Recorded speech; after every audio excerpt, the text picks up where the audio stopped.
नमस्कार, मैं Prabhat Gangwar Balaji ITI YouTube channel पर आपका स्वागत करता हूं। जैसा कि आईटीआई में आप जानते हैं विभिन्न प्रकार के ट्रेडें हैं। हमारे यहाँ दो ट्रेड हैं, इलेक्ट्रीशियन और फिटर। मैं प्रभात गंगवार फिटर अनुदेशक आपको वर्कशॉप कैलकुलेशन में द्वितीय वर्ष का एक टॉपिक है, उस पर हम आज डिस्कस करेंगे। उस टॉपिक का नाम है घर्षण।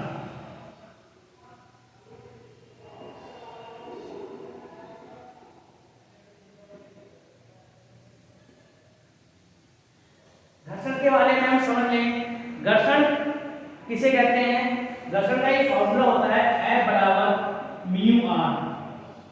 ठीक है, ये एक ब्लॉक है, इसको समझ लेंगे हम।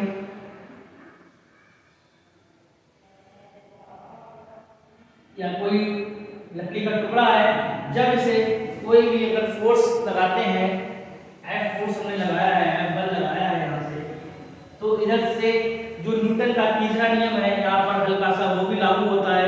न्यूटन का तीसरा नियम क्या है? क्रिया प्रतिक्रिया नियम। तो हम अगर क्रिया करेंगे तो इधर से प्रतिक्रिया होगी। ठीक है, जब क्रिया करेंगे प्रतिक्रिया होगी तो एक जो लकड़ी का टुकड़ा या किसी प्रकार का कोई वस्तु है, उसके और सरफेस के बीच एक घर्षण गुणांक उत्पन्न होता है, घर्षण उत्पन्न होता है। इसे कहते हैं म्यू, जो कि गति का विरोध करता है। घर्षण का मुख्य कार्य है गति का विरोध करना।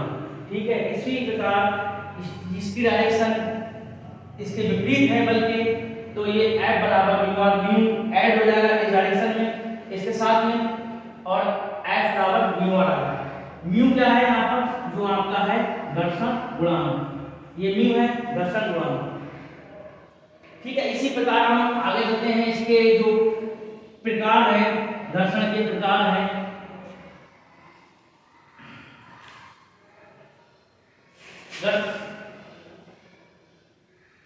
घर्षण के जो प्रकार हैं, एक स्टैटिक घर्षण होता है, एक गतिज घर्षण होता है। स्टैटिक फ्रिक्शन और डायनामिक फ्रिक्शन।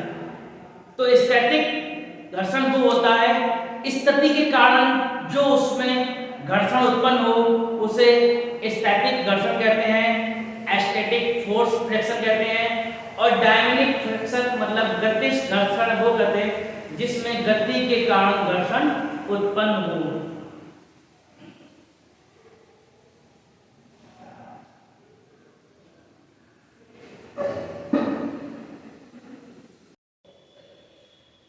यहाँ पर हमारे पास घर्षण के दो प्रकार है, स्टैटिक घर्षण, गतिज घर्षण।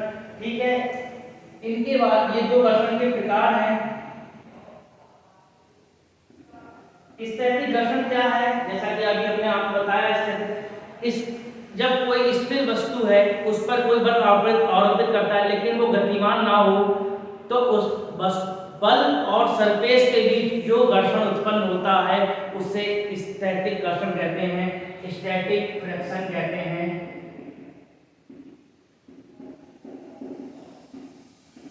मतलब कुल मिलाकर स्थिति के कारण जो बल उत्पन्न हो, उस जो घर्षण उत्पन्न हो उसमें स्टैटिक फ्रिक्शन कहते हैं। डायनामिक, जब कोई वस्तु गतिमान अवस्था में हो,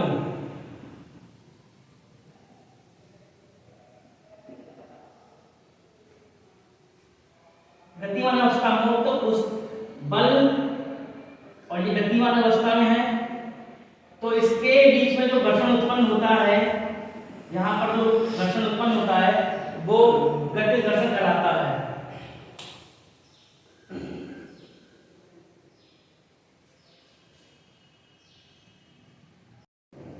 नेक्स्ट हम यहाँ पर पढ़ेंगे घर्षण के लाभ, फ्रिक्शन के एडवांटेज। घर्षण के क्या क्या लाभ होते हैं ये हमें जानना जरूरी है।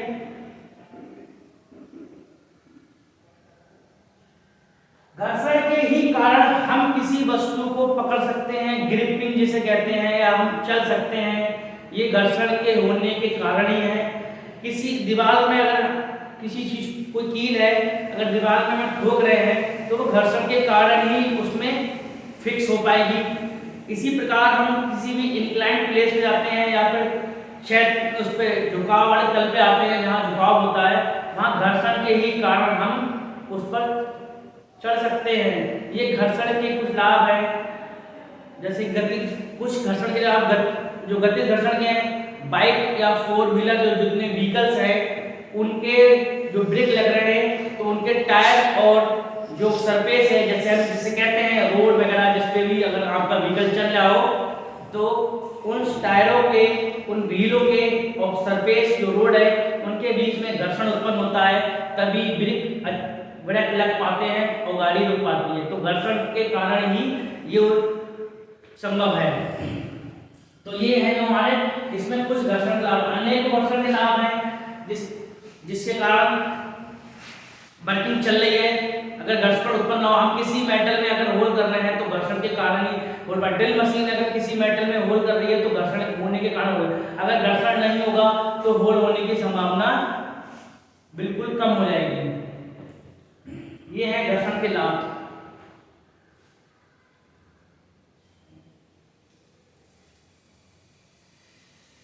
इसी प्रकार यहाँ पर जो घर्षण के कुछ जब लाभ है, किसी चीज के अगर लाभ होते हैं तो कुछ हानियां भी होती हैं। तो यहाँ पर घर्षण की जो हानियां हैं उनको भी हम देखते हैं। जो डिसएडवांटेज हैं फ्रिक्शन के, घर्षण के कारण मशीन की दक्षता जो होती है वो कम हो जाती है, क्योंकि घर्षण के कारण क्या होता है, वर्किंग जो प्रोसेस होती है वो थोड़ी लेट हो जाती है, मशीन वाइब्रेशन कर लेता है, तो मशीन का जो लोड है या मशीन की जो इफिशियंसी है, दक्षता है, क्षमता है, वो थोड़ी डिस्ट्रीब्यूट आती है। फॉर एग्जाम्पल अगर हम बात कर रहे हैं कि हमने एक चारा मशीन की बात ले रहे हैं, एक चारा मशीन है जिसमें एक बेल्ट ड्राइव लगी होती है, बेल्ट होता है, ये होता है आपका एक इंजन का पार्ट मान लो जिससे इंजन जुड़ता है, ठीक है। यहाँ पर जो इसकी R1 ले लो, इसका कैपिटल R ले लो, रेडियस जो है त्रिज्या, तो इसमें जो बीच में जो इसके बीच में जो बेल्ट है जो घूमती है, तो यहाँ पर जो इंजन चल रहा है तो इसमें काफी वाइब्रेशन होते हैं, नॉइस होती है, कंपन होते हैं और फ्रिक्शन होता है। तो इनकी वजह से जो कुछ एनर्जी है, कुछ क्षमता है, कुछ दक्षता है, इफिशियंसी है, इसमें हम निकालते हैं मैकेनिकल लाभ, निकालते हैं यांत्रिक लाभ, मैकेनिकल एडवांटेज। तो उसमें जो हमारा लॉस होते हैं, जो लॉस होते हैं वो उसमें घर्षण की वजह से ही, फ्रिक्शन की वजह से ही लॉस होते हैं, मतलब हानि होती है। तो इस प्रकार मशीन में जो दक्षता कम होती है घर्षण के कारण, और भी हानि है इसमें घर्षण के कारण।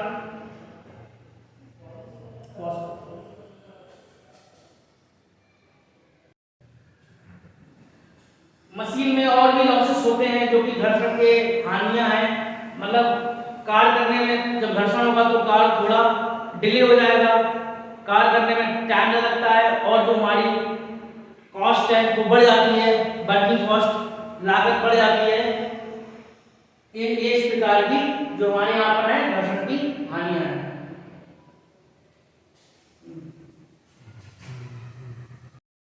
अब हम नेक्स्ट चलते हैं घर्षण से संबंधित घर्षण कम करने की विधियां।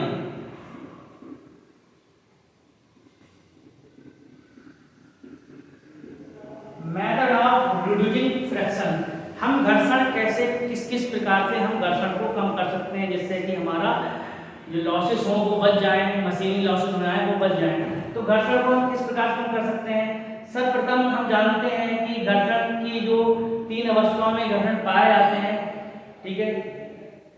घर्षण को 3 अवस्थाओं में हम जो उनकी घर्षण कम करने की 3 अवस्थाएं होती हैं, या 3 प्रकार के जो हमारे लुब्रिकेंट होते हैं वो घर्षण को कम कर सकते हैं, ठोसीय, अर्धठोसीय और द्रवीय। तो विभिन्न प्रकार से विभिन्न चीजों को जहाँ जिसकी मुख्यता है, इम्पोर्टेंट है, वहाँ यूज करते हैं। तो मोबियाइल या ग्रीस के माध्यम से हम घर्षण को कम कर सकते हैं, क्षेत्रफल कम कर सकते हैं तो घर्षण भी कम हो जाएगा।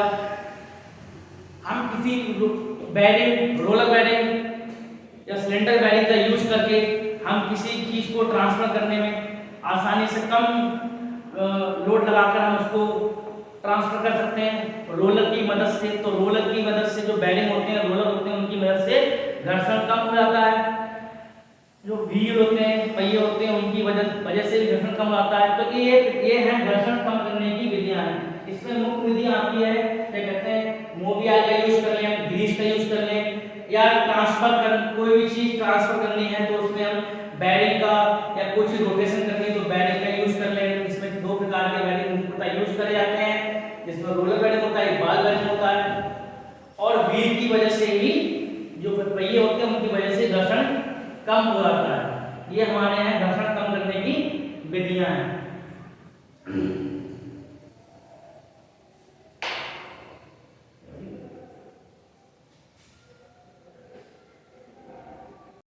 अब हमारा इसी घर्षण में टॉपिक इस सब टॉपिक से जुड़ा हुआ है, जिसे स्नेहन कहते हैं, लुब्रिकेशन कहते हैं। स्नेहन जो है आपका का क्या काम है? लुब्रिकेशन, जो लुब्रिकेशन होता है वो क्या होता है, समझते हैं हम इसको।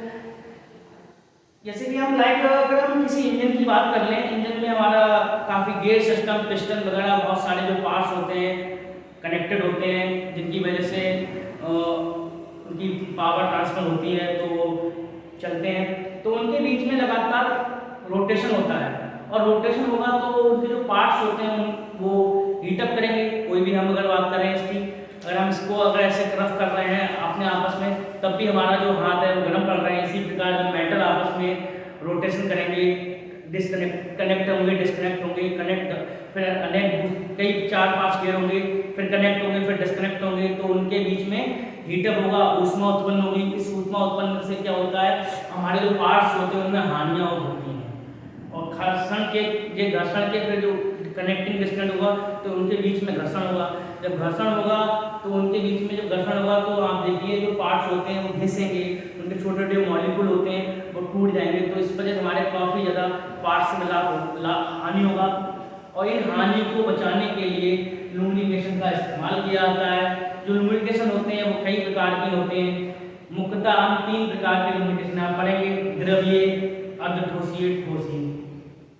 तो द्रवीय जो होते हैं लुब्रिकेशन, जिसे लिक्विड फॉर्म में बात करते हैं, द्रवीय जो होते हैं स्नेहन, वो हमारे, जैसे कि आप देख सकते हैं कि अगर हम किसी भी लेथ मशीन पे कार्य कर रहे हैं तो आप देखिए कि हम मेटल को किस कटिंग टूल से काट रहे हैं, तो उस टाइम जो कुछ वाटर डिसऑर्डर होते हैं, जो बूंदें डाली जाती हैं, वो भी हमारा एक लुब्रिकेंट है, जिसे हम यूज करते हैं वाटर के रूप में।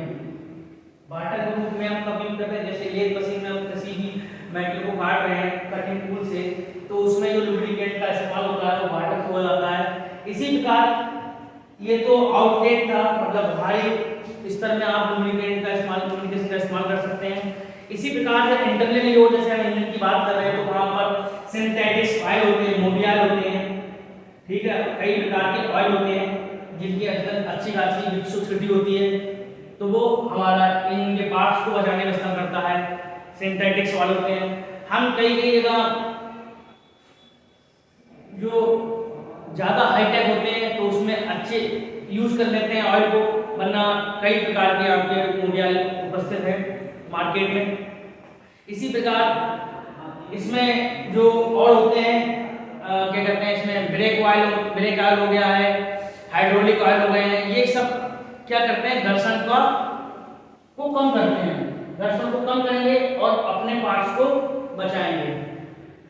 इसी प्रकार हम बात करेंगे, अभी हमने बात करी द्रवीय की, अब हम बात करेंगे अर्धठोसीय की। अर्धठोसीय में क्या आ जाता है, दूसरा इसका पॉइंट है अर्धठोसीय। अर्धठोसीय कौन कौन से होते हैं इसमें है, ये अर्धठोसीय वो होते हैं जो कि आपका ना ही द्रव की अवस्था में होंगे और ना ही ठोस की अवस्था